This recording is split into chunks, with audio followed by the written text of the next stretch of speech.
Hello everyone, आप सब कैसे हैं। मैं उम्मीद करता हूं कि बहुत अच्छे होंगे और अपनी पढ़ाई को बहुत अच्छे से कर रहे होंगे। मैं Akash Kumar Bhadana ICT virtual classroom में आपका बहुत बहुत स्वागत करता हूं मेरे प्यारे बच्चों। जैसा आपको पता है कि हमारी 11वीं क्लास है और 11वीं क्लास में हम लोग देख रहे हैं भारतीय अर्थव्यवस्था और हम लोग देख रहे हैं रोजगार वृद्धि एवं अनौपचारिक तथा अन्य मुद्दों पर हम लोग बात कर रहे थे। तो बेसिकली हम इसमें जो है आपका 7 जो आपका चैप्टर है हमारा, इसी में जो था हम बहुत सारे यूनिट्स को इसमें पढ़ चुके हैं और बहुत सारी चीज़ों को हमने गौर करके देखा है। तो जो अंतिम हमारी यूनिट थी वो थी 7.5, फार्म कारखाने और रोजगार कार्यालय को हमने इसमें देखा था। तो सबसे पहले मेरे प्यारे बच्चों, मैं आपसे यही कहूँगा कि जितना आप लोगों ने अभी तक पढ़ लिया है, 2 लेक्चर इसके मैं आपको अच्छे से कंटिन्यू करा चुका हूँ। इन 2 लेक्चरों में अगर किसी का कोई भी डाउट है, कोई भी क्वेरी है किसी प्रकार का, तो मेरे प्यारे बच्चों आप मुझसे लाइव जुड़कर चैट के माध्यम से अपनी क्वेरी, अपनी प्रश्न को आप मुझसे पूछ सकते हो। आपके पास समय है, आप एक बार देख लीजिए, कुछ पूछना है पूछ लीजिए, फिर मैं आगे बढ़ जाऊंगा। चलिए हम लोग शुरू करते हैं। आप फिलहाल जो भी बच्चा खड़ा होना चाहे खड़ा हो सकता है, लेकिन सबसे पहले हम लोग थोड़ा हम देखते हैं। सारणी है आपका 7.2, उद्योग में कार्यबल का वितरण है। ठीक, औद्योगिक वर्ग में प्राइमरी, सेकेंडरी, आपका टर्सरी और टोटल उसका कैलकुलेशन की बात करें तो ग्रामीण क्षेत्र के, अगर हम आपके निवास स्थान में आपका ग्रामीण और शहरी को देखेंगे और जेंडर में पुरुष और महिला को देखेंगे। प्राथमिक क्षेत्र में गांव में लगभग 59.8% नंबर है, यानी कि मान सकते हैं लगभग 60% पॉपुलेशन कहाँ लगी हुई है, आपका एग्रीकल्चर में है। कहाँ? ग्रामीण क्षेत्र की प्राइमरी एक्टिविटी है, प्राइमरी एक्टिविटी में लगी है बेसिकली कहूँ तो। और शहरी कितना है? 6.6, यानी कि नंबर बड़ा कम शहर का। और अगर इसमें भी हम पुरुष और महिला की बात करें तो पुरुष का नंबर कितना है? ठीक, ध्यान रखिए 40.7 है। क्लियर है? और इसमें महिलाओं का नंबर आपको ज्यादा दिखाई देगा, यानी कि प्राइमरी एक्टिविटी करने में पुरुष की तुलना में महिला का योगदान ज्यादा है प्राइमरी एक्टिविटी में। वहीं अगर सेकेंडरी में हम लोग बात करते हैं तो ग्रामीण क्षेत्र का 20% और शहर का 34.3%। और अगर मेल फीमेल में बात करें तो मेल 26.5 और आप उसका देख सकते हैं 17.7। ये स्थिति, यानी कि यहाँ पुरुष का वर्चस्व ज्यादा दिखाई दे रहा है। और अगर आप टर्सरी क्षेत्र को देखेंगे तृतीयक में तो 19.8, ग्रामीण क्षेत्र में 59.1, यानी कि अब देखिए सर्विस सेक्टर में शहर के लोग सबसे ज्यादा लगे हुए हैं और ग्रामीण क्षेत्र के लोग सबसे ज्यादा कहाँ लगे हुए हैं? एग्रीकल्चर में। बात क्लियर होगी? ठीक। और उधर अगर आप मेल फीमेल की बात करें तो ये भी साफ हो जाएगा। मेल फीमेल में आपका क्या कि आपका 26.5% लोग मेल हैं और 17% लोग आपके फीमेल इसमें लगे हैं। ठीक, आप इनको देख सकते हैं। तो आप देख लीजिए नीचे 25.2% किसमें है? आपकी फीमेल जो है आपका टर्सरी सेक्टर, यानी कि बैंक में, सर्विस में, ट्रांसपोर्ट में, आपके इंफॉर्मेशन टेक्नोलॉजी में, इस तरह से लगे हुए हैं। और अगर आप शहरों को ऐड करोगे तो 100% आपका बन जाएगा। तो ये वो डाटा है जो प्राइमरी, सेकेंडरी और आपका टर्सरी में शहर और गांव के लोग कितने कितने लगे हैं और उसमें भी महिला और पुरुष कितने लगे हुए हैं, उनका क्लासिफिकेशन की जानकारी आपको इसमें दी गई।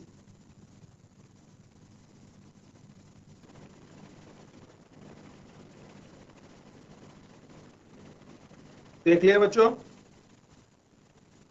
आगे बढ़ जाए।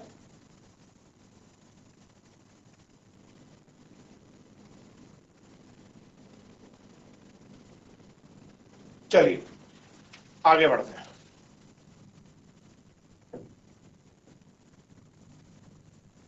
अब कह रहे हैं प्रमुख स्रोत नहीं है जहां अधिकांश लोग सेवा क्षेत्र में कार्य कर रहे हैं। 60% शहरी श्रमिक सर्विस सेक्टर में लगा है। ये जो शहर का जो 60% जनसंख्या है वो कहाँ है? आपका सर्विस जो आपका सेक्टर है उसी में क्या कर रही है? काम कर रही है।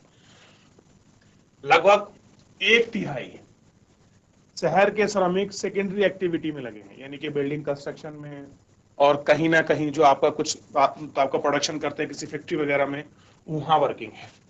यद्यपि प्राथमिक क्षेत्र में पुरुष और महिला दोनों ही प्रकार में श्रमिक में आपका केंद्रित है, यानी कि प्राइमरी एक्टिविटी में आपका पुरुष हो या महिला हो दोनों ही कैसे हैं, वर्किंग है। लेकिन और वहां महिलाओं का संकेंद्रण बहुत अधिक है।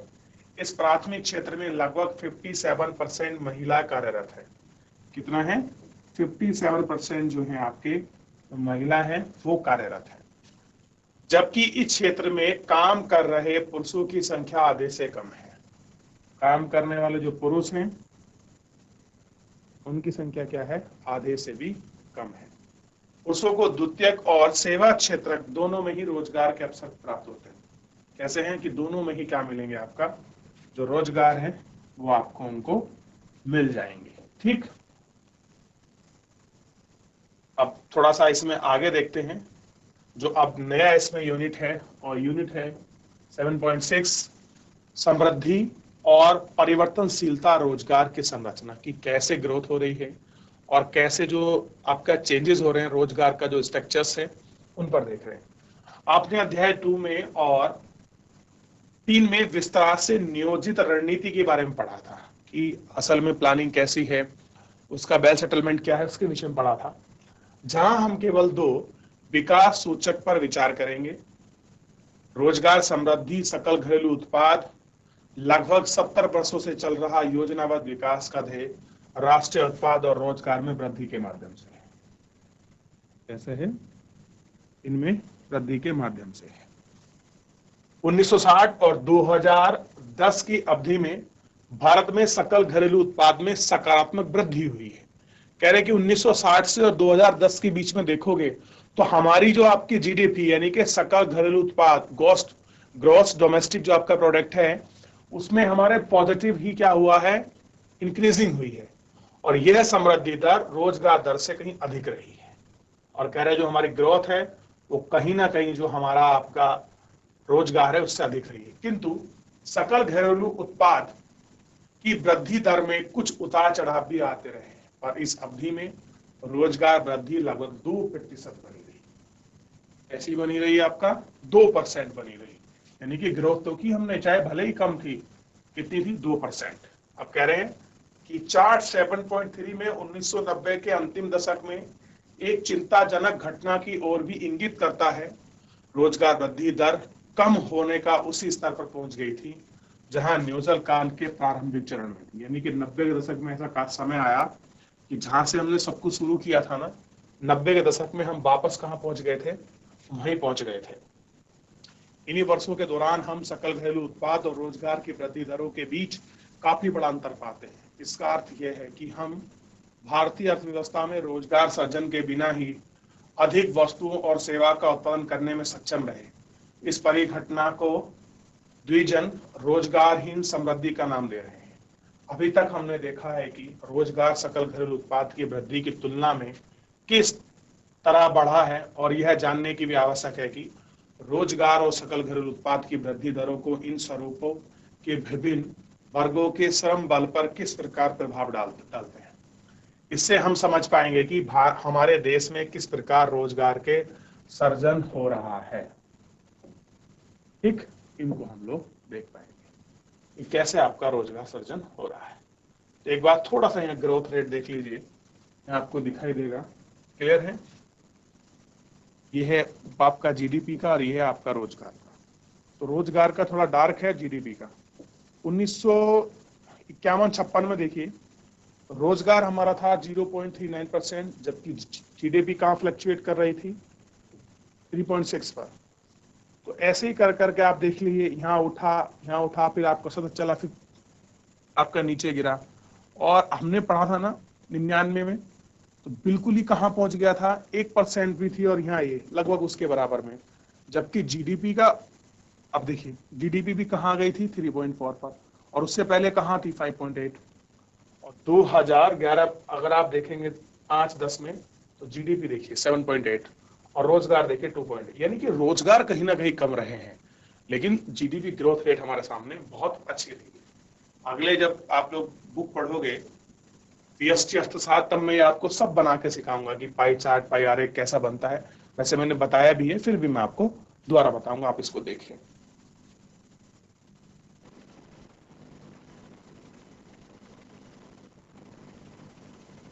देख लिया?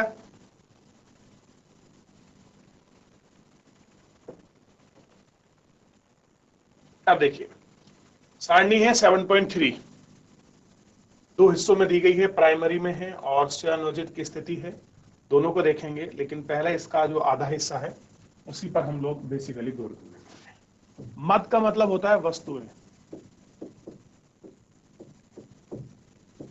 क्या होता है? वस्तुएं। प्राथमिक क्षेत्र आप जान चुके हैं, द्वितीयक क्षेत्र आप जान चुके हैं, तृतीयक आप जान चुके हैं। ठीक, 1972-73, 83, 93, 94, 2011, 12, 17, 18, ये कुछ वर्ष हमको दिए गए हैं जिन पर हमको देखना है। प्राइमरी एक्टिविटी का देखिए थोड़ा सा, इसमें आपको दिखाई देगा। ठीक है, ये देखिए, ये ग्रामीण क्षेत्र में है, ये शहरी क्षेत्र में है, और ये आपका ग्रामीण में है, ये शहरी में है, ये ग्रामीण में है, ये शहरी में है। आपको स्थितियां साफ हो जाएंगी और वर्ष में दिखाया गया है कि कितने वर्ष में कितना कितना इनका पार्ट रहा है, और ऐसा ही इसमें दिखाया गया है। अब देखिए, जो प्राइमरी एक्टिविटी 1972-73 में 74.3% थी, वो 2017-18 में 14.6 हो गई है। और जो आपका क्या था, सेकेंडरी एक्टिविटी, जो आपका विनिर्माण का क्षेत्र था, 10.9%, वो आपका 2000, आप अच्छे से देख लीजिए,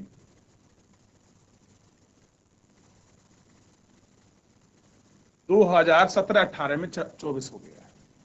अब जो पार्ट आपका 14.8 था, आपका सर्विस सेक्टर, वो क्या हो गया, 31% हो गया है। आप सोच सकते हैं कि कैसे बेसिकली इसमें जो डिफरेंसेस हैं वो कंटिन्यू फ्लक्चुएट कर रहे हैं। यानी कि जैसे जैसे चीजें बढ़ेंगी, टेक्नोलॉजी बढ़ेंगी, लोग प्राइमरी एक्टिविटी से हटकर सेकेंडरी और टर्सरी एक्टिविटी की तरफ अपना रुझान ज्यादा करेंगे। आप देखिए, पहले आप सोच सकते हैं कि कितनी बड़ी पॉपुलेशन कहां लगी हुई थी, एग्रीकल्चर में। आज कितना है, 44% लगा हुआ है। सोच रहे हैं, फिर भी आधी देश की पॉपुलेशन आज भी कहां लगी है, एग्रीकल्चर में लगी है। ठीक, ये कंडीशन हुआ। चलिए, ये कहेंगे ये क्यों छोड़ दिया, इसमें आपको दिखा रहा है इस साल इतनी बड़ी, इस साल इतनी बड़ी, उसको नहीं ले रहे हैं हम, फाइनल और लास्ट ले रहे हैं। अब इसमें थोड़ा सा देखते हैं क्या दिया है। इसमें है आपका नियोजित और नियमित वेतनभोगी कर्मचारी और अनियमित दिहाड़ी वाले। तो नियोजित अगर आप देखोगे किस वर्ष में, तो बस 73 और 72-73 में तो कितना परसेंट था, 61। ये घटा, फिर घटा, और 2011 में 52%, 17-18 में भी 52% रहा। अब नियोजित जो बिल्कुल एक मंथली पैकेज पर काम करते हैं। अब देखिए, स्वनियोजित का मतलब जिसका कुछ अपना अपना रोजगार है, कुछ ना कुछ कर रहा है, और नियोजित वेतनभोगी मतलब जो आपका कर्मचारी है। कितना था, 15.4, ये घटा, फिर घटा, बढ़ा, और अब ये कंडीशन है। और अनियमित कितना था, 23.2%, घटा, नहीं बढ़ा, फिर बढ़ा, फिर घटा, और अब 25%। तो इस तरह से आप देख सकते हैं कि क्या कंडीशन थी 1972-73 में, और 17-18 में क्या कंडीशन है। तो कभी किसी भी क्षेत्र का रोजगार घट या बढ़ सकता है, किसी में स्वनियोजित या नियमित की भी जो कंडीशन ऊपर नीचे हो सकती है। आप इसको एक बार अच्छे से देख लें।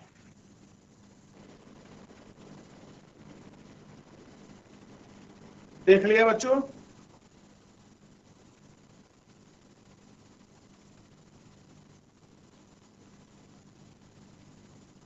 क्या आगे बढ़े?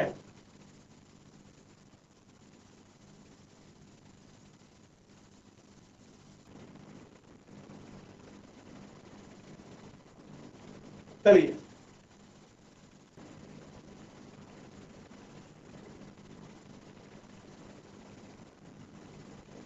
आगे बढ़ते हैं इसी में। तो इतना हमने देख लिए। आइए पीछे खंड में बताए गए दो सूचकों पर हम इस बार विचार करेंगे। अब जो जितना दो वहां पे सूचक इंडिकेटर देखे उन पर बेसिकली हम लोग विचार करते हैं। क्या ये सूचक हैं विभिन्न उद्योगों में लोगों में मिले रोजगार तथा उनकी स्थिति का।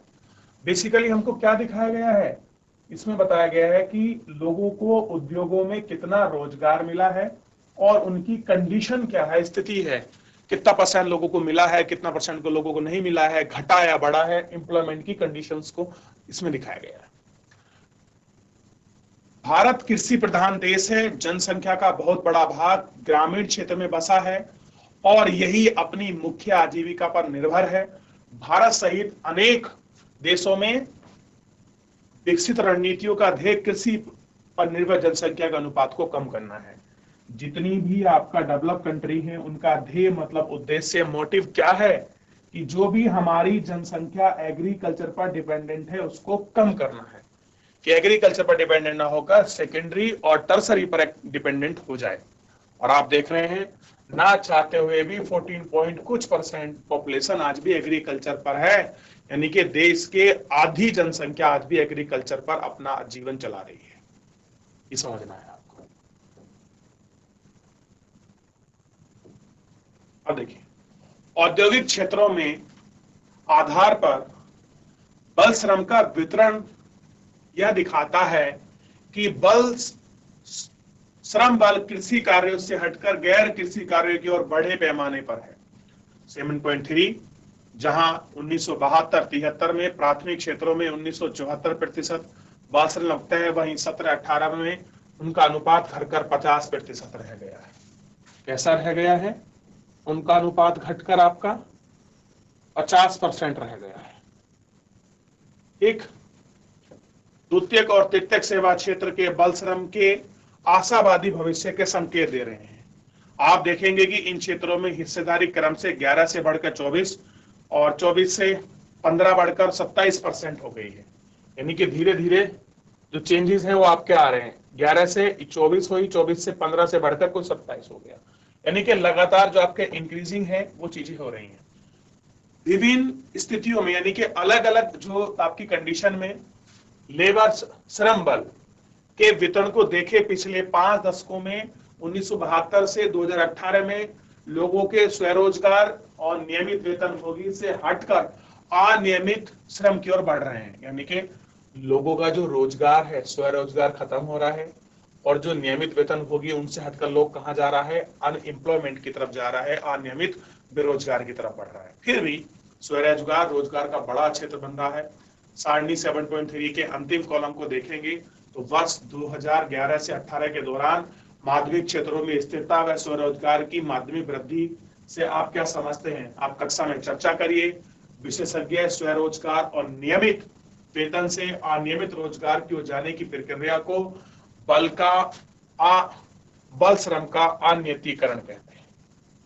क्या कहते हैं? बल श्रम का अनियमितीकरण कहते हैं। इसे मजदूरों की दशा बहुत नाजुक है, यानी बड़ी क्रिटिकल कंडीशन में है लोग। अब देखिए, जिनको एक निश्चित रोजगार नहीं मिल रहा, स्वरोजगार में तो ये पता है कि इतना पैसा हमको टाइम पे मिलेगा और एक व्यवस्थित में ये पता है कि आपको हर मंथ में आपको पेमेंट आ जाएगी, लेकिन जो बेचारे झाड़ी मजदूरी कर रहे हैं उनका क्या होगा? उनकी कंडीशन तो बड़ी ही खराब बनी हुई है। यह कैसे होगा? बॉक्स 7.3 में वर्णित अहमदाबाद के विशेष अध्ययन में देखा गया है कि आप नियमित वेतनभोगी कर्मचारियों के हिस्से में माध्यम वृद्धि भी देखिए। आप इसी प्रक्रिया को कैसे समझेंगे? और कह रहे हैं कि आप इन्हीं प्रक्रियाओं को कैसे समझेंगे? तो इन सारी प्रक्रियाओं को हमको देखना है। तो 7.4 एक चित्र हमारे सामने दिया गया है। इस चित्र को थोड़ा सा एक बार गौर करके देखें तो आपको कंडीशन समझ आएगी कि सड़क किनारे दुकान और औपचारिक क्षेत्र में बड़ी विविधता है। कैसे लोग देख रहे हैं कि अपना जीवन यापन करने के लिए कैसे कैसे। आप देखिए, आज के समय तो ना जाने कितनी सारी ऐसे वीडियोस फोटोज वायरल होते हैं जो आपका इस क्षेत्र को बहुत अच्छे से एक्सप्लेन करके दिखाते हैं कि कितनी बड़ी बेरोजगारी, कितनी बड़ी लोगों की दुर्दशा हो रखी है। आप उसको समझ सकते हैं। तो एक बार इसको देख लीजिए, फिर आगे पढ़ेंगे। नई यूनिट शुरू होगी 7.7 भारतीय बल श्रम का अनौपचारिकरण। ठीक, तो एक बार इसको सारे को देख लीजिए। कुछ पूछना है पूछ लीजिए। किसी प्रकार का कोई डाउट, कोई क्वेरी है मेरे प्यारे बच्चों?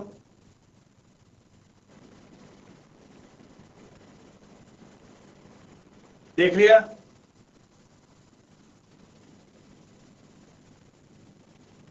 चलिए आगे बढ़ते हैं। जैसे अब देखिए थोड़ा सा इसमें तो है किसी का डाउट बच्चों, या फिर आगे बढ़ जाएं? चलिए आगे बढ़ जाते हैं। यूनिट है 7.7 भारतीय बल श्रम का अनौपचारिकरण। तो पहले रोजगार समृद्धि को देख लिया, उसके बाद अनौपचारिकरण था, उसी पर हम लोग बात करने जा रहे हैं। तो फिलहाल पहले वाले टॉपिक को एक बार घर से पढ़ लीजिए। कोई भी डाउट बनता है तो कल आप मुझसे पूछ सकते हैं मेरे प्यारे बच्चों, ऐसा नहीं है कि आप कल नहीं पूछ सकते। आप कभी भी, जब चैप्टर चल रहा है उसके दौरान आप कभी भी कुछ भी पूछ सकते हैं। चलिए देखिए हम आगे बढ़ते हैं। पिछले खंड में हमने पाया कि बाल श्रम के अंतिम श्रमिकों का अनुपात निरंतर बढ़ रहा है। स्वतंत्रता के बाद ही विकास योजनाओं का एक ध्येय सामान्य जन सामान्य के लिए सम्मानपूर्ण आजीविका के प्रबंधन सुनिश्चित करने के लिए बताया गया है। यह कहा गया है कि औद्योगिकरण की रणनीति कृषि के आधुनिकीकरण, श्रमिकों के उद्योग में आकर्षित कर उन्हें विकसित देशों की भांति उच्च जीवन स्तर सुलभ कराएंगी। किंतु हम पिछले अनुभाग में देख चुके हैं कि योजनाबद्ध विकास के 70 वर्षों के बाद भी देश में बल श्रम से आधे से अधिक सदस्यों के लिए कृषि ही रोजी रोटी का प्रमुख साधन बना हुआ है। हम कह रहे हैं कि हम चेंजेस करेंगे, हम सुधार लाएंगे, लेकिन जब से देश आजाद हुआ 70 सालों में हम लोग देखें कि आधी लोग जो हमारी आपकी जनसंख्या है उसका जो मेन गुजर बसर है वो कौन है? वो आम लोग ही है। ठीक, रोटी जो है वो एग्रीकल्चर पर ही डिपेंड है। अर्थशास्त्रियों का यह भी तर्क यानी कि उनका लॉजिक है कि अनेक वर्षों से रोजगार की गुणवत्ता में निरंतर ह्रास हो रहा है। आखिरकार 10 से 20 वर्षों तक काम कर न चुकने जाने वाले ही श्रमिक मातृत्व लाभ, भविष्य निधि, ग्रेच्युटी, पेंशन आदि से वंचित क्यों रह जाते हैं? निजी क्षेत्रों में कार्य करने वाला व्यक्ति सार्वजनिक क्षेत्र में उसी काम करने के वाले वेतन पर ही क्यों पाता है? आप यह भी जानकारी होगी कि भारत में सकल बल श्रम के बहुत छोटे से भाग को ही नियमित आय मिल पाती है। सरकार श्रम कानूनों के द्वारा ही उन्हें अपने अधिकारों की रक्षा करने के लिए सामर्थ्य बनाती है और यही वर्ग अपने श्रमिक संघों को गठित कर रोजगार देता है, बेहतर मजदूरी, अन्य सामाजिक सुरक्षा उपाय के लिए सौदेबाजी भी करता है। कौन लोग हैं? इस प्रश्न को जानने के लिए हम बल श्रम को औपचारिक और अनौपचारिक वर्गों में विभाजित कर रहे हैं। इन्हीं को संगठित और असंगठित क्षेत्र भी कहते हैं।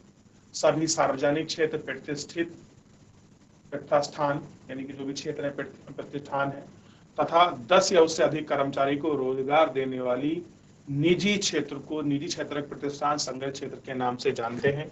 काम करने वाले लोगों को संगठित क्षेत्र के कर्मचारी कहा जाता है। अन्य सभी उद्यम और उनमें कार्य कर रहे श्रमिकों के लिए औपचारिक क्षेत्र में रहते हैं। इस प्रकार अनौपचारिक क्षेत्र में करोड़ों किसान, कृषि श्रमिक, छोटे काम धंधे चलाने वाले और उनके कर्मचारी तथा सभी स्वनियोजित व्यक्ति उनके पास भाड़े के श्रमिक नहीं हैं, सम्मिलित हैं। इनमें सभी गैर कृषि दैनिक वेतनभोगी मजदूर जैसे विनिर्माण मजदूर, सर पर बोझा ढोने वाले मजदूर जो एक अधिक नियोजित के लिए कार्य करते हैं, उन्हें भी शामिल किया गया है। आप देखेंगे कि श्रमिकों को वर्गीकृत करने का एक तरीका है, हालांकि ग्रामीण वर्गीकरण के अन्य तरीके भी हो सकते हैं। कक्षा में संभावित तरीकों पर अपनी चर्चा करें और उनको तर्क दें कि कौन कौन से ऐसे तरीके हैं जो यहाँ आपके चर्चा के रूप में, पाठ के रूप में बन सकते हैं। आइए इसको भी देखेंगे और थोड़ा सा एक बार इसको कंडीशन को देखते हैं कि ये क्या कंडीशन है और इसको क्या कहेंगे कि अनौपचारिक क्षेत्रों के जो रोजगार हैं उसमें क्या कंडीशन बनी हुई है। थोड़ा सा इसको हम लोग अगर गौर करें तो सामने आएगा कि संघीय श्रम मंत्रालय देश के विभिन्न भागों में स्थित रोजगार कार्यालयों के माध्यम से औपचारिक क्षेत्र में रोजगार संबंधी जानकारी एकत्रित करता है। क्या आप जानते हैं कि औपचारिक क्षेत्र में सबसे बड़ा रोजगार कौन देता है? वर्ष 2012 में इसी क्षेत्र में कार्य कर रहे 30 बिलियन कर्मचारियों में से 1.8 करोड़ कर्मचारी सार्वजनिक क्षेत्र में कार्य कर रहे थे। यहाँ भी पुरुषों का ही वर्चस्व है। महिला अनौपचारिक क्षेत्र में कर्मचारियों का केवल 1/16 पार्ट अंश ही था, यानी कि 100 कर्मचारी में से 16 केवल क्या थी? फीमेल थी। अर्थशास्त्री ने पाया कि 1991 से ही अर्थव्यवस्था सुधार अनौपचारिक क्षेत्र में कार्य कर रहे कर्मियों की संख्या को कम किया है। क्या आप इस बात को मानते हैं? देखिए कैसे इसमें एक्सप्लेन किया गया है। ठीक, अनौपचारिकरण को थोड़ा सा एक बार इसको देखें।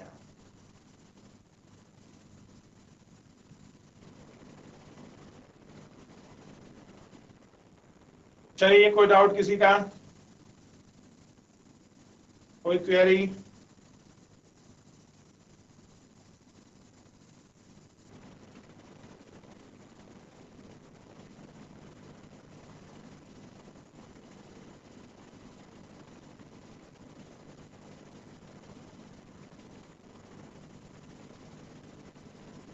चलिए आगे बढ़ जाए।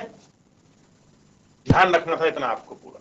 चलिए, अब बेसिकली जो इसमें और चीजें हमको देखनी है वो इन पर हम लोग जो बेसिकली एक एक करके जो बात करने वाले हैं इनको हम लोग गौर करके देखेंगे। ठीक, और हम जो है फिलहाल